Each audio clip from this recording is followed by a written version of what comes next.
Jom teman saya buat kerabu kacang botol. Mula-mula sediakan periuk dan air secukupnya. Lepas tu masukkan ikan selaya yang sudah dicuci bersih. Masukkan juga garam kasar. Masa ni saya tak buka api lagi. Bila dah masuk semua saya buka api sederhana. Lepas tu rebuslah ikan selaya sampai masuk. Resepi penuh tengok di caption bawah dah. Bila dah masak, letakkan ikan selaya di atas pinggan.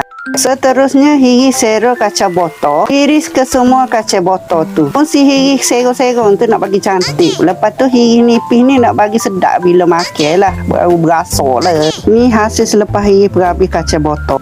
Seterusnya perisi ikan selaya. Buat tulai ikan selaya tu. Kita nak isi dia saja. Ni hasil selepas perisi ikan selaya tu.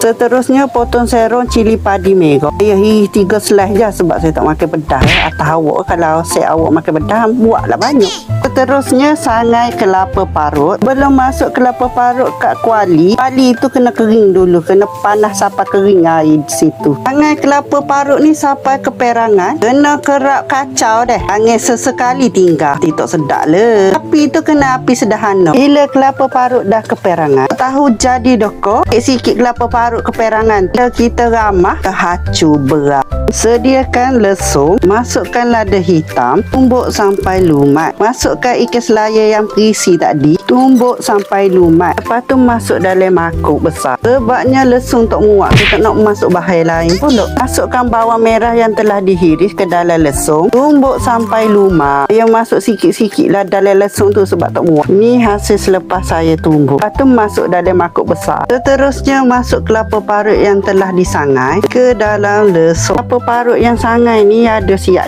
dah jual. Tapi saya prefer buat fresh lah. Sebab dia rasa dia jadi lain lah. Awak kena terah dulu baru tahu. Tu tak terah buat dua-dua cara tu. Tak tahulah rasa dia. Lepas tu tumbuk sampai lumat lah. Lumat setara mana boleh tengok dalam video. Tumbuklah kelapa parut yang disangai tu sampai habis. Lepas tu masuk ke semua ke dalam mangkuk besar. Kacau biar sebati. Lepas tu tumbuk guna alu lesung. Tumbuk dalam mangkuk besar ni. Tumbuk sampai sebati semua. Saya guna mangkuk plastik jadi tak pecah lah bila tumbuk tu. Tapi jangan tumbuk lah kuat sangat sampai hancur. Tumbuk patu kaca guna sudu. Tumbuk patu kaca guna sudu. Apalah nampak dia sebati molek, leik molek. Leik macam mana boleh tengok dalam video tu. Saya perasa dengan garam, gula.